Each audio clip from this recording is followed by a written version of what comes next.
ساری زندگی بالہدا تم پتھر مارتے رہو، نبی کے گھر سے تیرے لیے دعائیں آتی رہیں گی، تم رستے بند کرتے رہو، نبی تیرے لیے رب سے ہدایت مانگتا رہے گا۔ مکی ساری زندگی بالہدا نصیحت ہے۔ میرے آقا دروازے دروازے پہ گئے کہ آؤ رب کی طرف آؤ، مصطفیٰ تمہیں دوزخ سے بچانا چاہتا ہے، آؤ شرک کو چھوڑ دو، بت پرستی کو چھوڑ دو۔ جہاں نوجوان کھیل رہے ہیں میرے آقا وہاں پہنچ جاتے ہیں، جہاں بزرگ بیٹھک لگائے بیٹھے ہیں میرے آقا وہاں پہنچ جاتے ہیں۔ طائف تک چلے گئے، پتھر کھائے، مگر حضور صلی اللہ علیہ وآلہ وسلم نے نہ بدعا دی نہ بدلہ لیا۔ معاذ اللہ گالیاں سنی، الزامات سنے، کسی نے کہا جادوگر، کسی نے کہا شاعر، معاذ اللہ کسی نے کہا مخبوط، جو کچھ کہا لبے مصطفیٰ پہ کی دعا ہوتی رہی، مولا ان کو ہدایت عطا فرما، ان کی نسلوں کو ہدایت عطا فرما۔ بس وہ وقت آیا کہ جب میرے آقا مکہ سے مدینہ گئے، یہ نہیں کہ اسلحے کے انبار لگا دیے، یہ نہیں کہ 1 لاکھ کی فوج بھرتی کر دی، یہ نہیں کہ کسی سے عسکری ٹریننگ لے لی، وہی محمد مصطفیٰ، وہی ابو بکر عمر عثمان و علی، وہی صحابہ کرام، اور تعداد زیادہ نہیں ہے۔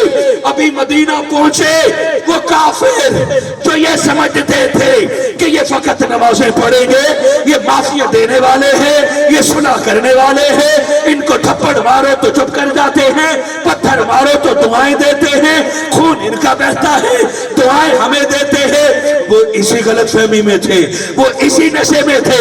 1000 لوگ لے کے مکہ پہ حملہ آور ہونے آ رہے ہیں، شراب کے مٹکے لے آ رہے ہیں، ان کو تھوڑی سی کم کریں، شراب کے مٹکے لے کے آ رہے ہیں، ناچنے والی عورتیں لے کے آ رہے ہیں کہ بس شریف لوگ ہیں، تسبیحاں کلمے نمازیں پڑھنے والے لوگ ہیں، معافی شافی والے لوگ ہیں، جائیں گے گردنیں کاٹیں گے اور اسلام کو ختم کر دیں گے۔ کہ تمہیں کیا خبر، وہ پہلو تو نے دیکھا ہی نہیں، رب کی اجازت ہو رہنے دے۔ یہ وہ لوگ ہیں کہ 313,000 سے ٹکرائیں گے اور قیامت تک بدر بدر کے نعرے لگتے رہیں گے۔ بس اس دن سے حساب کتاب شروع ہو گیا۔ پھر چند سال گزرے، رب نے دین حق کو غلبہ عطا فرمایا، فتح مکہ ہوا، نہ ڈنڈا چلا، نہ تلوار اٹھی، نہ خون بہے، نہ دانت ٹوٹے، نہ دروازے ٹوٹے، فتح مکہ ہوا۔ محمد مصطفیٰ داخل ہوئے، چونکہ اس سے پہلے بدر کا حال دیکھ چکے تھے، احد اور خندق کا حال دیکھ چکے تھے۔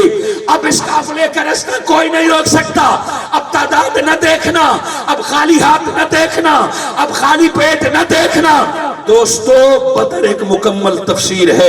بدر والے پیاسے بھی تھے، بدر والے بھوکے بھی تھے، بدر والے بے گھر بھی تھے، بدر والے خالی ہاتھ بھی تھے۔ نشانیاں یاد رکھنا جو بدر والوں کی گنوا رہا ہوں۔ بدر والے رمضان میں تھے نا تو پیٹ خالی تھا، بدر والے رمضان میں تھے نا پیاسے تھے، بدر والے مسافر تھے نا، ابھی مکہ چھوڑ کے مدینہ نئے نئے آئے ہوئے ہیں، ابھی گھر بلڈنگیں جائیدادیں نہیں بنائی۔ بدر والے مسافر بھی، پیاسے بھی، بھوکے بھی، سب کچھ، مگر رب نے جب 313 کو قیادت مصطفیٰ میں لڑایا، خالی ہاتھ، تلوار نیزے نہیں، اور جب 1000 ہٹے کٹے پہلوانوں، راج مست، ہاتھ میں نئی تلواریں، گھوڑوں پر بیٹھوں سے ٹکرائے، گھوڑوں کے رخ پلٹ گئے، بڑے بڑے سرداروں کی گردنیں زمین پہ پڑی تھی۔ رب نے خالی پیٹ پیاسے مجاہدین کو فتح عطا فرما دی اور کافر شکست کھا گئے۔ پھر وہ فتح مکہ کا دن آیا، مسلمانوں کی طاقت اور دین حق کو رب نے دکھا دیا۔ لِيُظْهِرَهُ عَلَى الدِّينِ كُلِّهِ، کوئی مذہب آگے نہ آیا، کوئی کافر آگے نہ آیا۔ میرے آقا مکہ میں داخل ہوئے، کعبہ کی تطہیر کا حکم دیا، نظام قائم کیا، سلطنت کا اعلان کیا، معافی کا اعلان کیا کہ بس اللہ کافی ہے۔ اب دیکھیں پتھر کھانے سے فتح مکہ تک، یہ سیرت مصطفیٰ ہے کا پتہ ہے لوگوں، یہ 2 باب ہیں سیرت مصطفیٰ کے، ایک میں امن ہے، محبت ہے، معافی ہے، اور جب اس سے کوئی نہ سمجھے پھر تلوار ہے، پھر جہاد ہے، پھر آنکھوں میں آنکھیں ڈال کر بات کرنا ہے، اور پھر منع کر دیا کوئی مکہ میں اب داخل نہ ہو۔ کوئی مدینہ میں اب داخل نہ ہو. کل نکالا جا رہا تھا، آج اوروں کو منع کیا جا رہا ہے. یہ معجزہ ہے مصطفیٰ کا، یہ دین ہی ہے خدا کی کہ ایک نرمی کا پہلو ہے اور ایک دین حق جہاد کا پہلو ہے. اور اللہ نے اسلام فتح مکہ کی صورت میں غالب کر دکھایا. بس یہاں تک بات سمجھنا مشکل تھی. فرمایا ہے اللہ تیرا دین کیسے غالب ہوگا؟ کہ مصطفیٰ کو ہدایت دی ہے نا، مصطفیٰ کو دین حق دیا ہے نا، مصطفیٰ کو امن کی اور محبت کی دولت دی ہے نا، مسلمان مصطفیٰ کو لڑنے کی طاقت دی ہے نا. غم نہ کرو، رب ہے، اسلام غالب ہو جائے گا. جب بات یہاں سے آگے چلی تو وقت کم ہے، میں آپ کو زیادہ دور نہیں لے جانا چاہتا.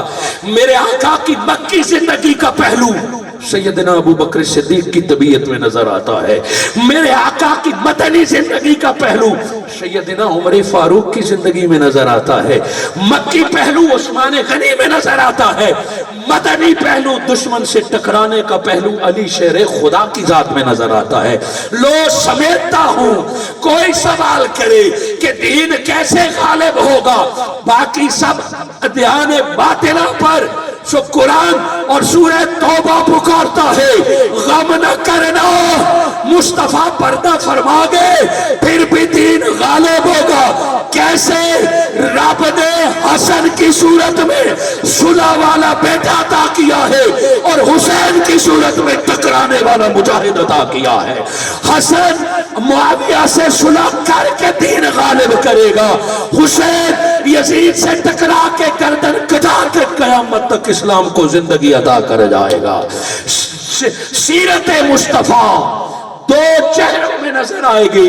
یہ تشریح اعجاز کی نہیں ہے، ظاہری بدن ہو وہ بھی ان شہزادوں میں، روحانی امامت و ولایت کا کمال ہو وہ بھی ان دونوں شہزادوں میں.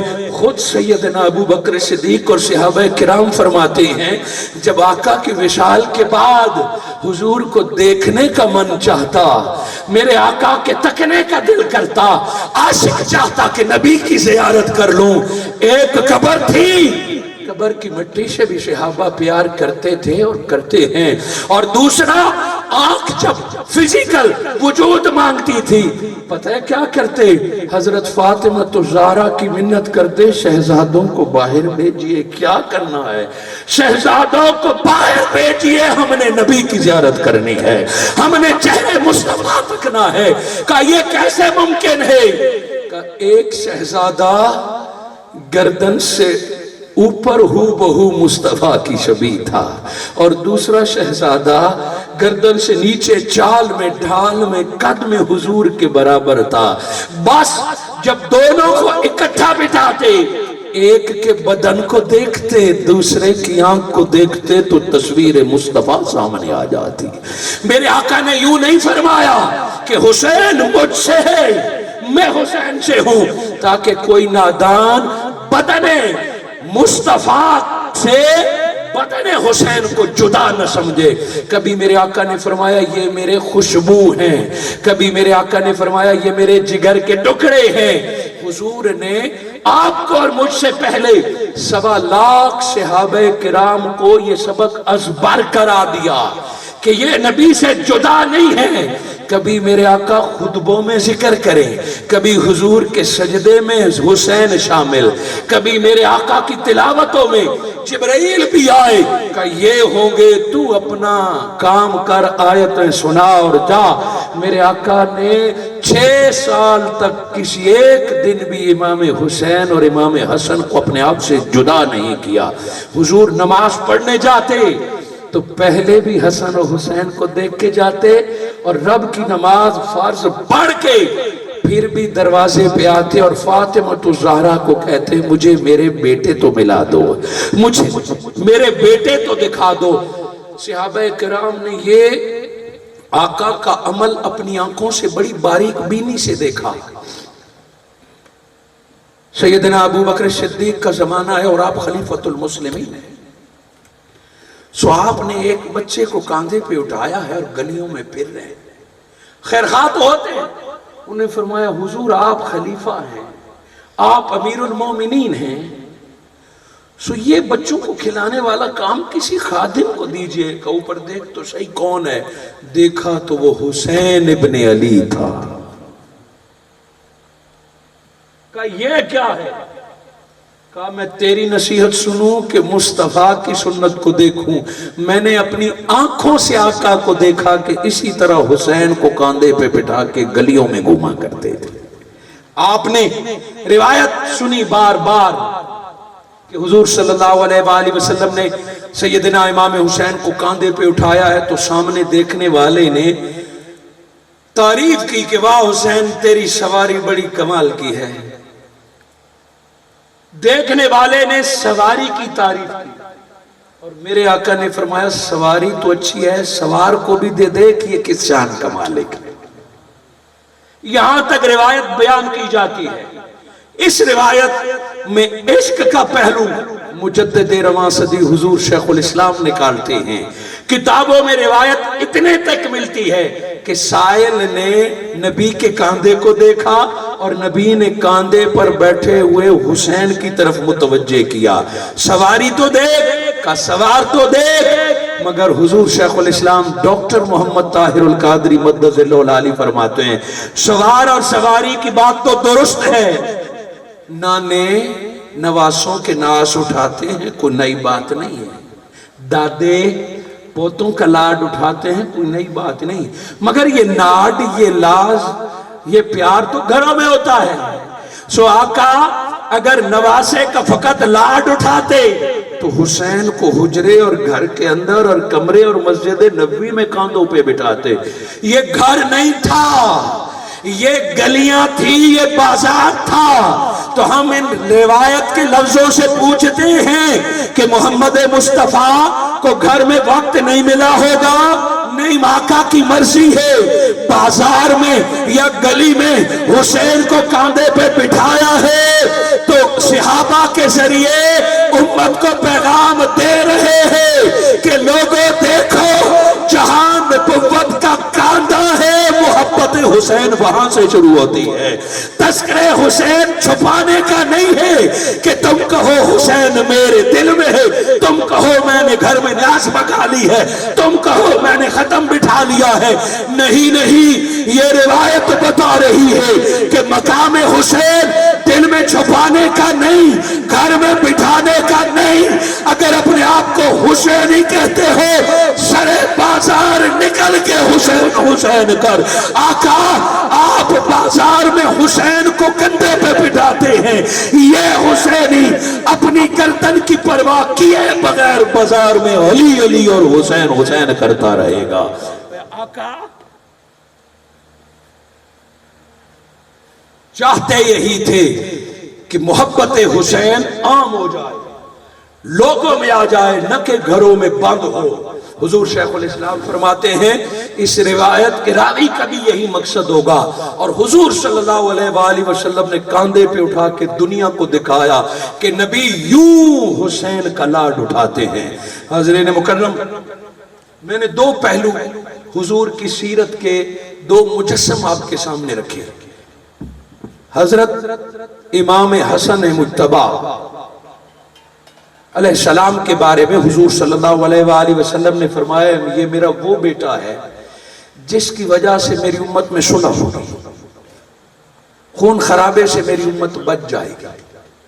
اور شہادت امام حسین وہ تو پہلے دن سے تذکرے تھے، جب سے امام حسین پیدا ہوئے اسے دن سے تذکرے تھے. امام حسین کی شہادت جس علاقے میں شہید ہونے ہیں اس علاقے کا تعارف، جس جگہ پہ شہید ہونے ہیں اس جگہ کی نشاندہی، جس بندے نے شہید کرنا ہے اس بندے کی نشانیاں. حضور صلی اللہ علیہ وآلہ وسلم نے اپنی ظاہری حیات میں کربلا کا بھی تعارف کرایا اور حسین کا بھی تعارف کرایا. آج دنیا حیران ہے کہ حسین حسین کیوں ہو رہا ہے. یہ فقط کسی مسلک کی کوشش نہیں ہے کہ امام حسین کی بات کو بھی میرے آقا نے عام فرمایا، اور صرف ایک امام حسین کی نہیں، حضور صلی اللہ علیہ وآلہ وسلم نے دیگر کئی صحابہ کو ان کی شہادت کا بتایا. حضور صلی اللہ علیہ وآلہ وسلم